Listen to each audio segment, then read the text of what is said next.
What's going on, Fritz fam? We're in Australia still, and I found one more shop that I'd like to stop at before we finish up. The shop is absolutely beautiful. Let's go. All right. As you walk in, you see that they've got a massive show tank with big monster fish, and we've got another kissing gourami, just like Fred Fichet. Let's see if he'll. No.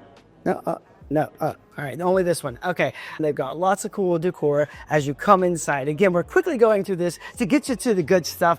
As you pan to the right, Evie, you see all the aquascaping material. Like I told you, aquascaping for freshwater is taking over everything. Don't look at them too hard right now because we're gonna look at them here in a minute, Evie. This is our fish room. We can take one lap around, but that's all I can give you, or we're not gonna get done, okay?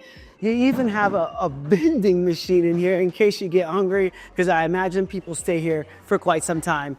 I said saltwater fish, but I guess I was wrong.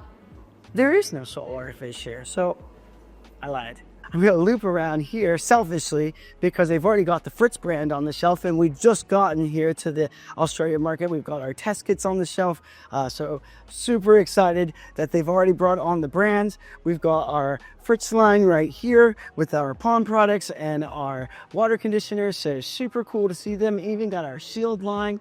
Now we're back around to the very first aquarium I'd like to show you. How you doing? Good, brother. How are you? All right, so we are gonna go through each and every one of these scapes very quickly. Is this the one you're most proud of? Yeah, it's probably my newest scape, so it's as I've evolved. So this is the latest scape I've done. So with any aquascaping, you don't start off like a master or like, a pro. So would you rather talk about this one last? We can go through the evolution. Yeah, you should. Let's do it. So which one was your first one? This one was my first. Okay. Show me about this one.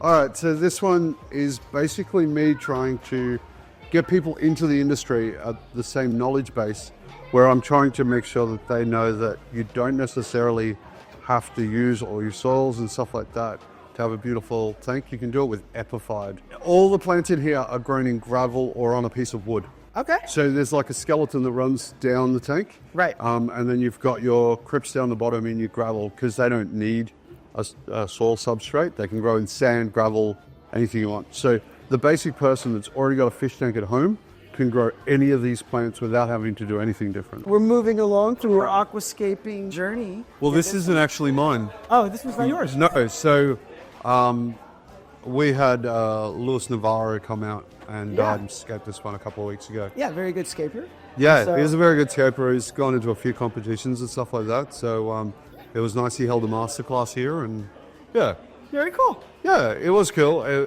so that's what a Malaysian driftwood it's like here as well. But yeah, he did like a Malaysian wood through the center. He did soil background, sand at the front, a lot of low-level plants again throughout the front and the background. One question I have about it before we move on to the next one is that Malaysian driftwood there.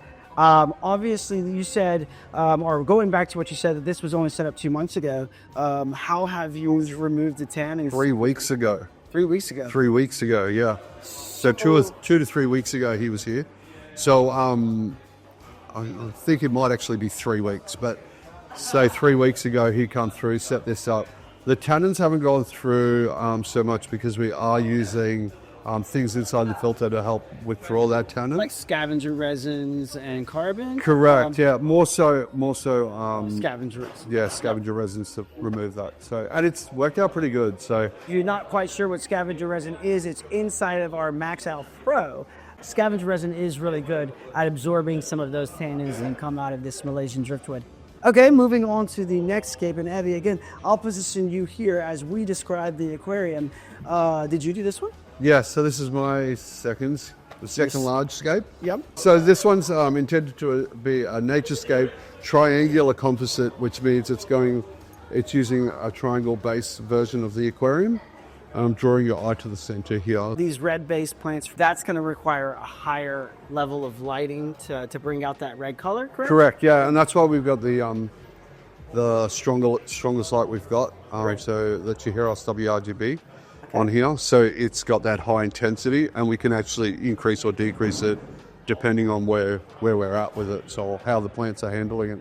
When you starve the plant from nitrogen, it's almost like it hasn't got any sunscreen on. Right. So, and it burns. And like why people in the sun, we burn and go red. Yeah. So the plant actually gets more redder. Right. If we increase our nitrogen, you can actually see these plants almost go towards the green color. The green color, yep. So here we have another scape here, and you said to me before that this does have an active underwater waterfall in it. Which was working in the show. Which is very good to show. You've just got back from the show. That's where I met you the first time.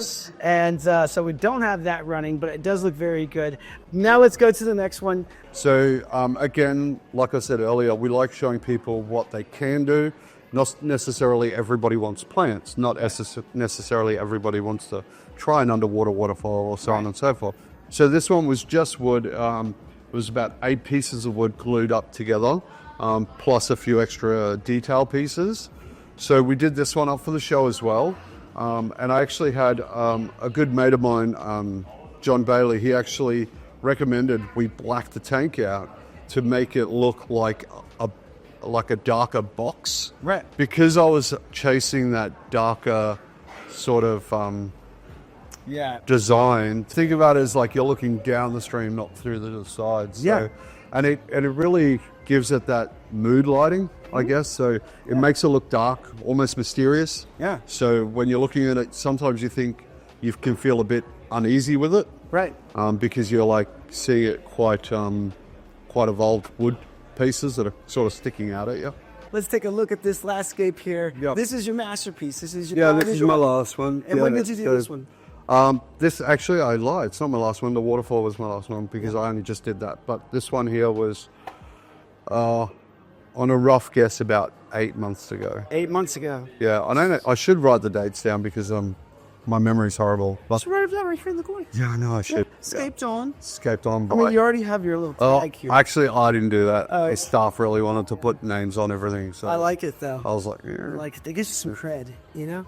yeah, but I'm not that kind of guy. Yeah. So this is Seiru stone. This is an urigumi, so you're only using a rock format and very minimalized plant. So you don't have 100 different types of plants in it. Yep. So we just went with a single plant, which is Hemianthus cuba. Down the bottom there, it's got CO2 injections, skimmers, same sort of lightings as my very easygoing one. So it's got that red through them, which really enhances those cardinal tetras. And we're using a cleanup crew of Otosynculus, SAEs, and North Queensland algae shrimp. What is your social media handles? How can they find you? So have a YouTube channel yet? We just started a YouTube channel. So nice.